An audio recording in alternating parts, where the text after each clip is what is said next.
Wow. Yeah. So mostly you don't get lost and I'm ready, And our aid can get us start downsizing, I'm still fine. I shouldn't downsize. Wow. Oh, I don't know, just see, just someone can read. Oh, yeah. It's like I got 3 vehicles. For that, get rid of one. What verse did you say, brother? 33. John 18:33. Here it comes from. Chair.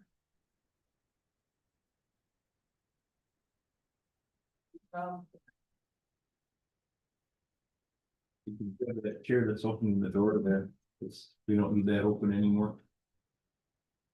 Little end of the table. Yeah, I had a window 10, but I had a shower for that, Lex is all. Yeah, we thank you for that. Yeah. That was my thing. Yeah. Because both maybe each other at the same time. You gotta get to. Say good morning, honey. Oh, no, this one.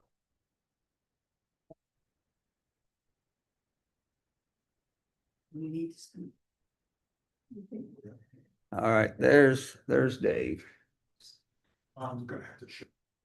Dave is here, so now we can start.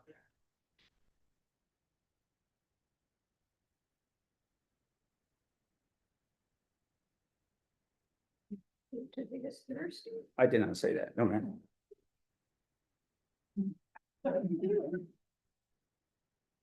There's a Spanish proverb that says the deaf person cannot hear, but they can sure make it up. They can sure make what? Make it up, make up the story. Oh.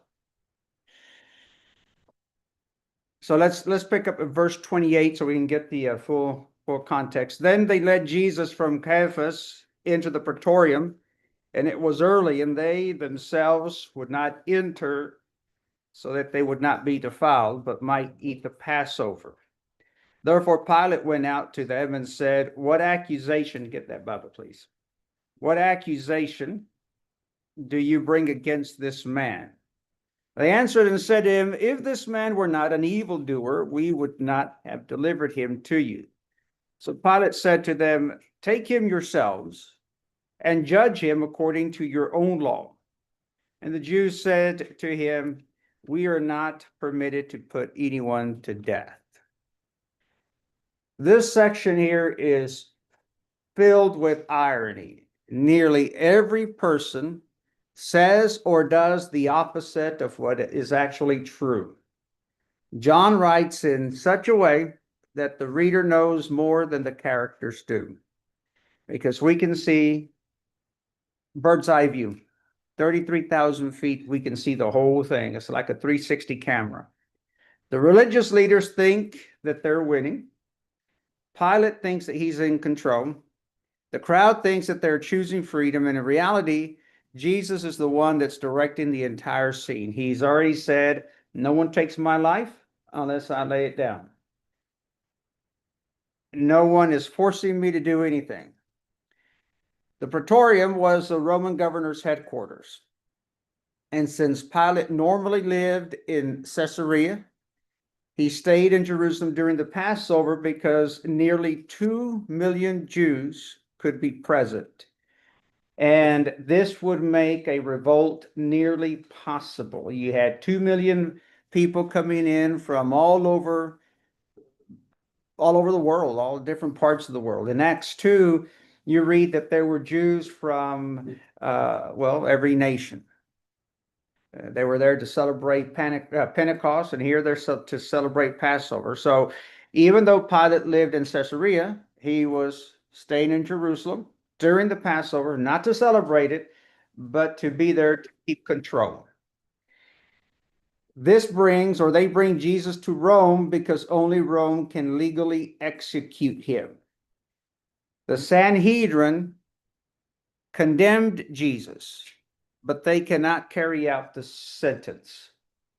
God had already arranged history so that the Messiah would die exactly as had been foretold. In Matthew 20, verse 19, it says that the Son of Man will be delivered to the Gentiles. So the Jews had already made the sentence, declared him to be guilty, and they're handing him over to the Gentiles. Who are the Gentiles here in this scene?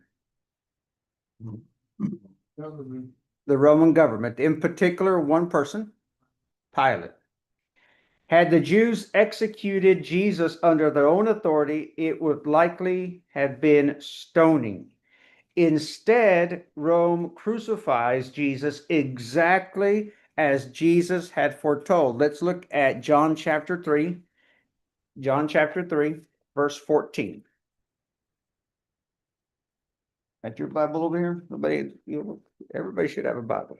John 3, verse 14. What does that say, Valerie? Read it where we can hear you.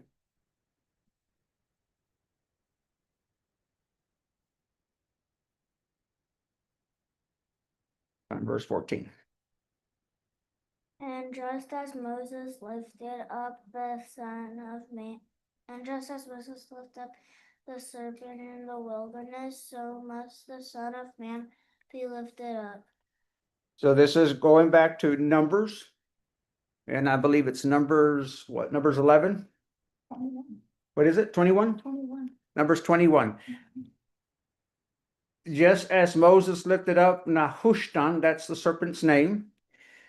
He says, Jesus says, so must the Son of Man be lifted up. And he's talking about the crucifixion. In John chapter 12, verses 32 and 33, Jesus says it again. Just as the Son of Man must be lifted up, or just rather that he says in John 12 that Jesus would be crucified. Now in John 18, this is a fulfillment of those. Now look at the priorities. They refuse to enter a Gentile building while plotting a judicial murder. John intentionally exposes the breathtaking hypocrisy in external purity, internal corruption. Exactly what Jesus had condemned there in Matthew chapter 23. It all comes alive. When Jesus says in Matthew 23, you clean the outside of the cup, but the inside is dirty. Whitewashed sepulchres. The tombstones look beautiful, white and clean. They've been bleached, but the inside of the tomb is full of rottenness. John says they didn't want to go in so they wouldn't defile themselves, so they could celebrate the Passover. However, they're handing over the true Passover lamb, Jesus, to a Gentile to kill him. He is standing a few feet away. They're worried about eating the symbol while rejecting the reality. In John 1:29, notice how John had already prepared the scene for us. John 1:29, what does that say, Brother Harrington? The next day he saw Jesus coming to him and said, behold, the Lamb of God who takes away the sin of the world. Who said this? John the Baptist. John the Baptist. And then in verses 28 through 32, well, let's read verse 31. So Pilate said to them, take him yourselves and judge him. They said, we can't put him to death. Verse 32, to fulfill the word of Jesus, he spoke, signifying about what kind of death he was about to die. Notice what's happening here. Pilate comes outside. Normally, the defendants enter the governor's court. Here, Pilate repeatedly goes outside, then inside, then outside, then inside, then outside. Jesus never does.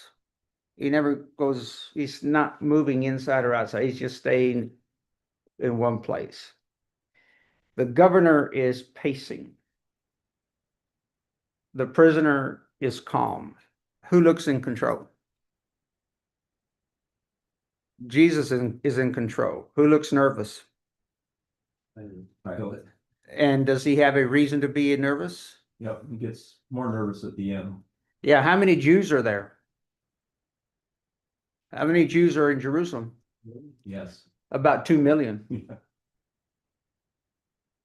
And if he doesn't keep control, he'll have a revolt. If he has a revolt, who's going to be upset with Pilate? Who's his boss? They'll take away his position, and who could end up crucified as well? Jesus. Pilate. Yeah, Pilate could end up crucified.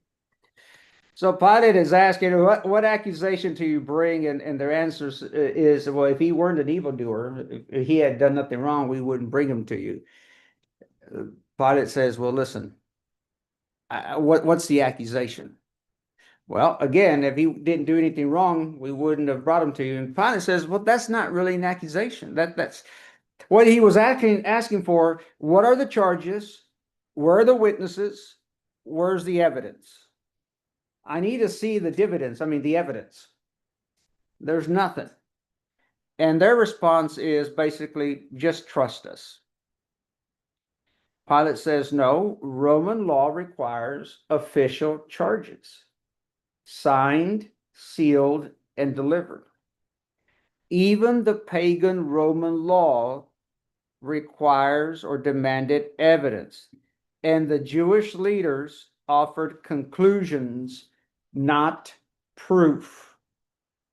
Ironically, the supposedly pagan legal system initially shows more concern for due process of law than Israel's religious leaders.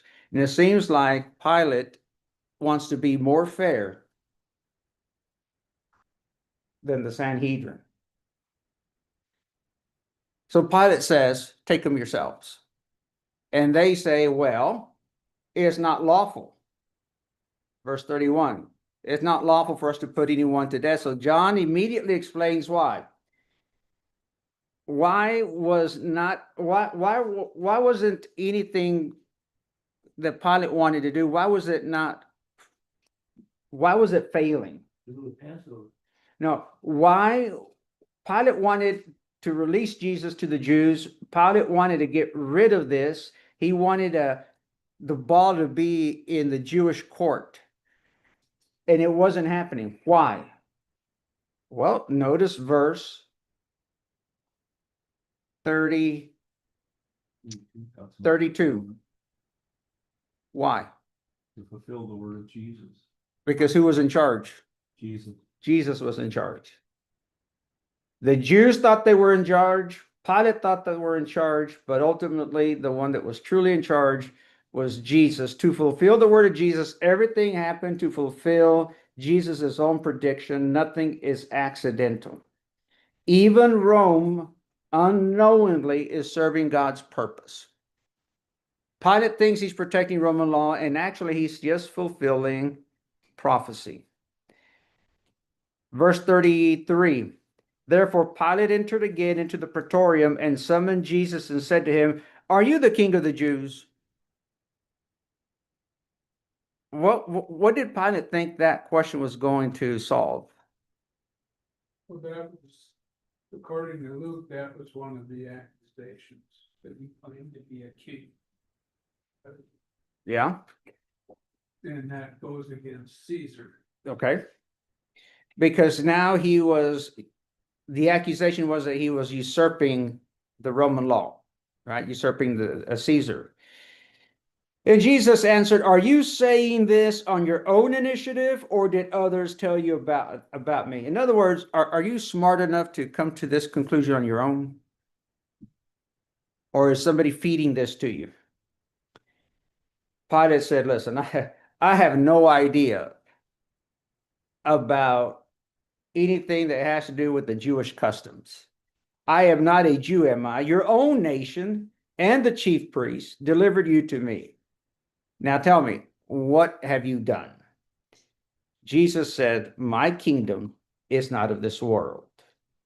If my kingdom were of this world, then my servants would be fighting so that I would not be handed over to the Jews. But as it is, my kingdom is not of this realm. Therefore Pilate said, so you are king? And Jesus said, You've answered correctly. That I am a king. For this I have been born, and for this I have come into the world to testify to the truth. Everyone who is of the truth hears my voice. And Pilate said to him, "What? Listen, what is truth?" What did Jesus say, either directly or indirectly, when he says to Pilate, "You have answered correctly"? What is Jesus saying? He's the king. Confessing that he is king. So when Pilate finally questions Jesus privately, and he says, "Are you the king of the Jews?" This is Rome's concern. He's not asking a theological question. He's not asking a John 1:1 question. In the beginning was the word was with. He's not asking that. He's worried about politics. He's worried about a rival king equaling rebellion. That's what he wants to know. I don't care about your traditions. That's why he says, "I'm not a Jew." He doesn't care about who's first, who's second, in Caiaphas being the high priest, and if he's going to let his beard grow and cut the edges. He doesn't care about that. He doesn't care about the high priest and the Passover meal, none of that. He's concerned about Rome, politics, and the law. So verse 34, Jesus does what we're told we never supposed to do when we're being questioned. He answers a question with a question. Are you saying this on your own initiative? And Jesus immediately exposes the source. Did Pilate conclude this, or is he merely being a parrot, repeating what others are saying? Jesus is the one conducting the interview here. Did you notice that? Pilate is supposed to be the one that is doing the interview in the interrogation room privately.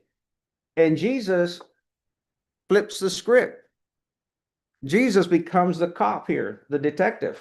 And that's his specialty. Exactly. And Jesus he's the director. Jesus puts Pilate on trial. And he makes Pilate very uncomfortable. I don't know. You tell me. I'm not a Jew. I don't know anything about your customs. Well, okay. And notice this throughout John's gospel. Nobody ever questions Jesus without eventually being questioned themselves. This happened with Nicodemus. This happened with the Samaritan woman, the Pharisees, and now Pilate. Every single time these people came to Jesus to put him on trial, to put him in the hot seat, Jesus just flips it. Where's your husband? Well, actually, I don't have one. You said right, you have 5, and the one you're with now is not even yours. You, being a teacher, says to the Samaritan, you don't know the answer to these questions. In John 18:35, Jesus, or rather Pilate, responds extremely sarcastically when he says, "I'm not a Jew, am I?" The translation is this: "This isn't my issue." So he puts an arm's length between the issue and himself, between the Romans and the Jews. But here's this wow thing again, this gem, this stop and think. Pilate unknowingly admits something profound. He has no real interest in the truth, only political stability. And in verse 36, Jesus finally explains this to him. He breaks it down very simple. my kingdom is not of this world. Pilate, you have nothing to worry about. As far as political rivalry is concerned, I'm not here to take anything away from you. This verse has been misunderstood for centuries. Jesus does not say, my kingdom is not in this world. That's not what Jesus says. He says, my kingdom is not from this world. The Greek word for from is ek. From. There's another word that we use a lot that begins with the prefix ek. Ecclesia. Oh, like church. Called Out. So Jesus is saying, my kingdom is not from this world. The church is in this world, but it is not from this world. You see that? The source, the origin, the authority, the power does not originate from earthly governments. That's what Jesus is saying. Oh, If Edward, it can I did, bring up a hold up, John. If it did, then Pilate, you wouldn't have a throne. You wouldn't have a praetorium. Now, what's your point, John? Okay, what Jesus was talking about, this kingdom is not of this world. He was going to set up a heavenly kingdom, not a worldly kingdom. Yes. So the word ek, it means out of or from. It's the origin, the source. Jesus's kingdom is heavenly in origin, not earthly in source, as John just pointed out. And that explains why his servants are not fighting. And that explains why he told Peter, put your sword away, Peter, when he chopped off Malchus's ear. You could have called, legions of angels. Legions of angels that come and fight. His disciples would be using earthly weapons if his kingdom were established through earthly means. This verse, this one verse, destroys two opposite errors. Here they are. These are very important. This one verse here, verse 36, destroys two opposite errors. First error, that Jesus failed to establish his kingdom. He did not fail to establish. He did establish it. He already has one, and it's the church. The second error that that this verse destroys, his kingdom advances through political force. It does not advance through political force. Its authority comes from heaven. And this is why we need to make sure that we explain to all our religious friends that are so worried about this war in the Middle East that little piece of land called Israel has nothing to do with Jesus coming back and establishing his earthly kingdom through political means in Israel. Israel had her chance, and she blew it when she rebelled and did not accept Jesus as her king. Spiritual Israel is the church, all Christians. And why would we want to live in that little sliver of land in the Middle East?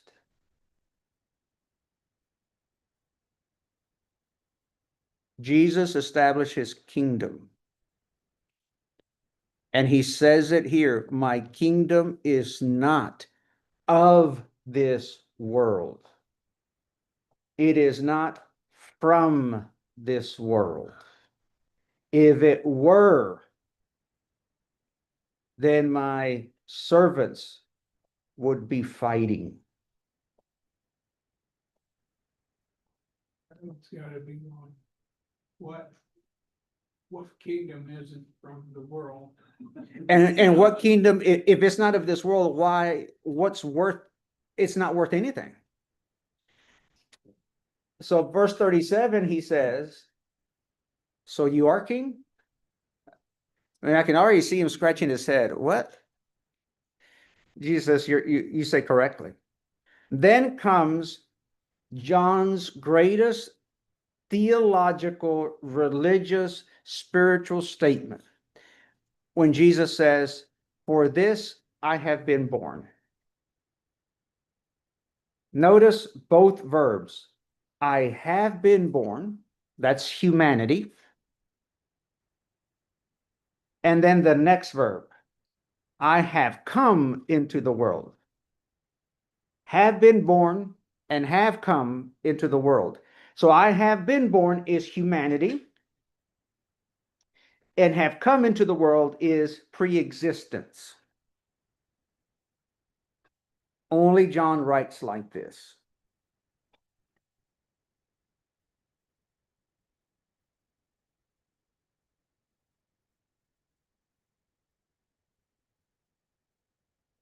Now here's another thing that we should not ignore. Jesus distinguishes his birth from his coming. His birth happened in which city? The coming happened from heaven. There's a difference. His physical birth happened in a city of Bethlehem. His coming came from heaven. John 1 is being echoed extremely loud here, or loudly right here.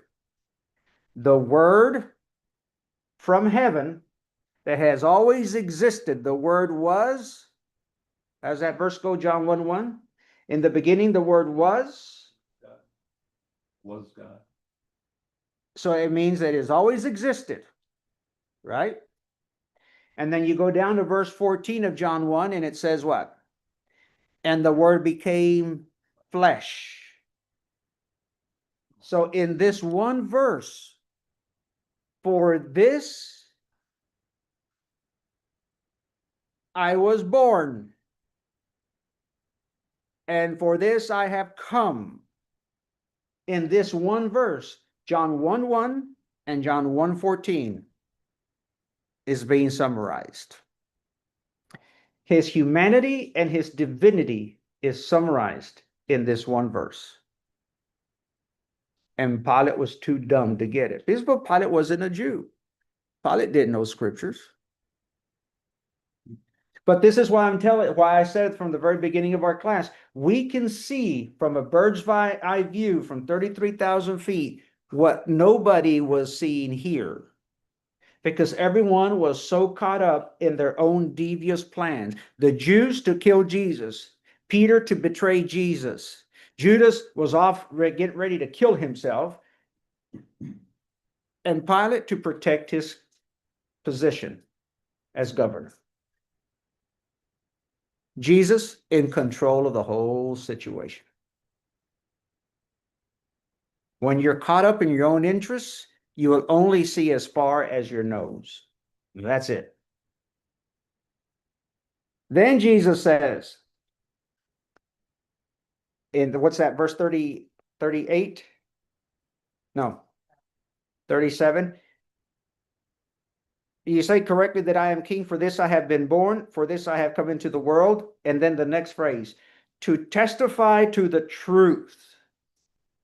That's the next phrase. To testify to the truth, bear witness to it. Truth isn't abstract. The truth has arrived. Which then makes Pilate throw up his hands in the air and say, truth? What is truth? So Brother Mike, would you read verses 38 through 40, please? Pilate said to him, "What is truth?" And when he had said this, he went out again to the Jews and said to them, "I find no guilt in him. But you have a custom that I release someone for you at the Passover. Do you wish then that I release for you the King of the Jews?" So they cried out again, saying, "Not this man, but Barabbas." Now Barabbas was a robber. I think that thank you, that this may be one of the saddest questions in history. What is truth? Because truth was standing directly in front of him. You might want to reference this passage with John 14, verse 6. Good morning, Gigi. We are in John 18, verses 38 through 40. What does John 14, verse 6 say? I am the truth and the life, and no man comes unto the Father except through me. So, John, since you read that passage, answer this question. Okay. Truth, what is truth? Truth is when you tell it, it will set you free. No, from that passage that you just read, John 14, verse 6. I am the way, the truth, and the life, and no man comes unto the Father except through me. So Pilate asked the question, truth, what is truth? Jesus, right? Jesus. And he defined it in 37 when he said, "Everyone who is of the truth hears my voice." And then he gave him access to the truth, didn't he? In verse, what did you say, verse 37? 37. Of John 18, verse 37. Yes. Everyone who is of the truth hears my voice. You just got to listen.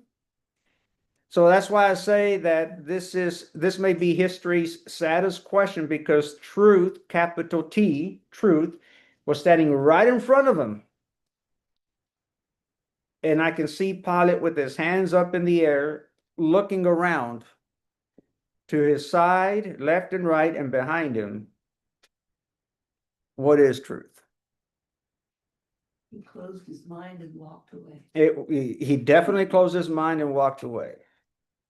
He didn't believe his wife's truth, because what was his wife's truth?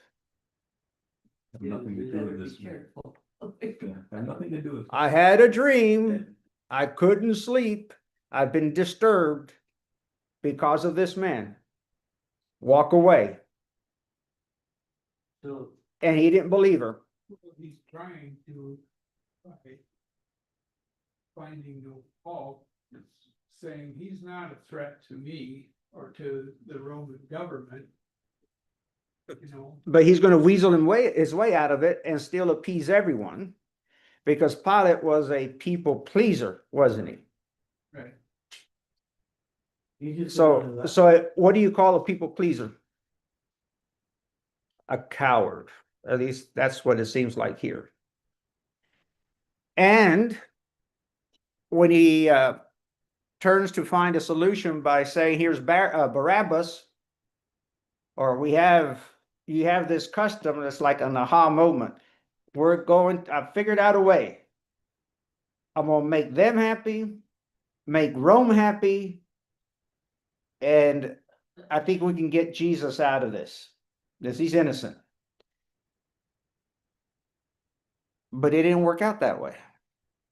You know, he does it again when he has them scourged and dressed up and brings them out. He's trying to He get the couldn't Jews to say, "Oh, that's good enough."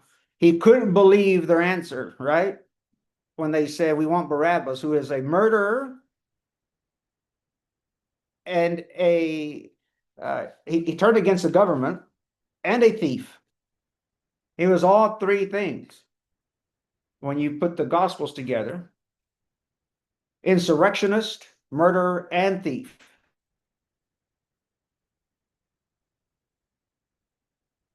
And still the Jews said, "That's what we want." You know why they chose him?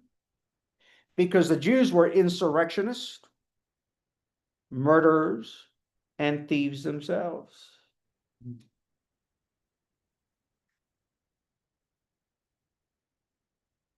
I mean, they hated Jesus that much. Were not the crowds for Jesus at one time? Is this the same crowd that was calling Hosanna? Oh yeah, they welcomed Jesus with palm branches, and they loved him at first, but they quickly turned on him. So Pilate asks a very good philosophical question without waiting for an answer. What is truth? And he immediately walks out. And that's what many people still do today. What is truth? They ask, they never listen. And Pilate announces, I find no guilt in this man. This is the first formal Roman declaration. Jesus is innocent. Pilate announces it. That should have been enough to exonerate Jesus. That should have been enough to sign his release papers. Go. It doesn't matter what the crowd says. The governor, who is the supreme law of that city, of that court, has just said he's innocent. I find no fault. Go. Both Jewish and Roman authorities unintentionally testify. Jesus dies not because he is guilty, but because sinners are guilty. And that's exactly what the scapegoat does and what the Passover lamb does. Right? The innocent one dies for the guilty. Verses 39 and 40, Pilate offers a custom. Release one prisoner, he gives the people a choice, Jesus or Barabbas. And John tells us something fascinating. Barabbas was a robber. And the Greek word for robber, L-E-S-T-E-S, listes, this word often describes more than a thief. Violent revolutionaries and insurrectionists and bandits. The same word appears of the two men that were crucified beside Jesus. And the crowd rejects the true king and chooses a false liberator. Barabbas represents a kind of Messiah they wanted. Violent, political, revolutionary. That's the kind of Messiah they were looking for. Someone violent that would come in and fight against the Roman government. Someone political that would plot against the Roman government. A revolutionary, somebody that would stir up the crowd and fight against the Roman government and topple Caesar. Jesus offered a different kingdom. They preferred the sword and not peace. Barabbas deserved the cross. Luke adds the word murder in his gospel. Mm-hmm. Yeah, Luke calls him a murderer. So Barabbas deserved the cross. Jesus does not. Jesus takes the cross. Barabbas goes free. Between Barabbas and Jesus, that's the perfect picture of you, me, and Jesus. That's a gospel illustrator. Did you know that?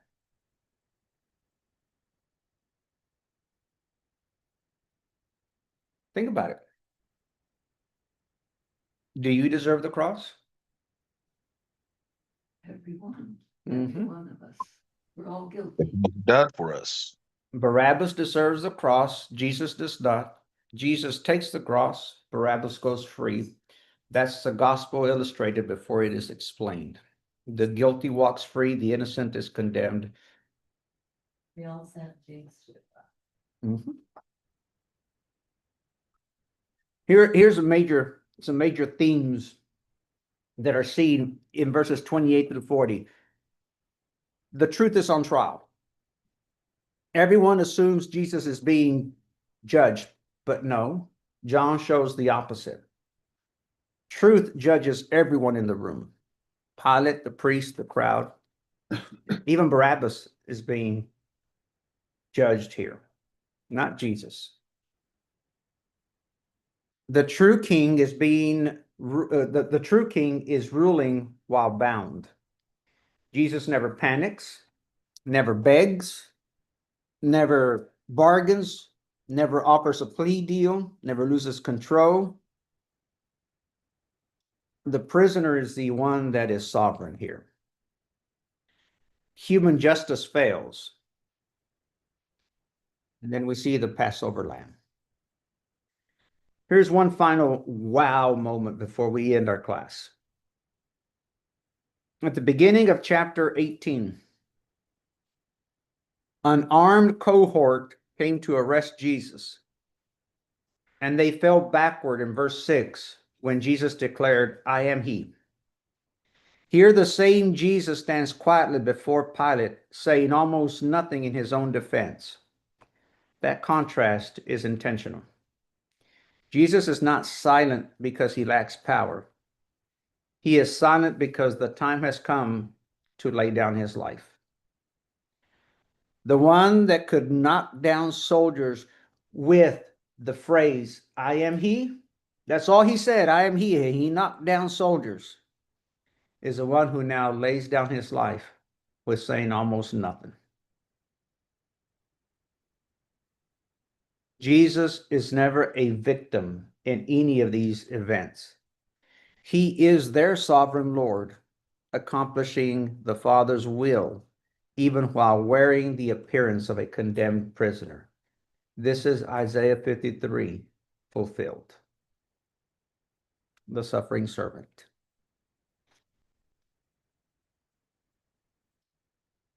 Any questions or comments? We won't meet next week. We will not meet next week. I'll be out of town. So we'll see each other in 2 weeks.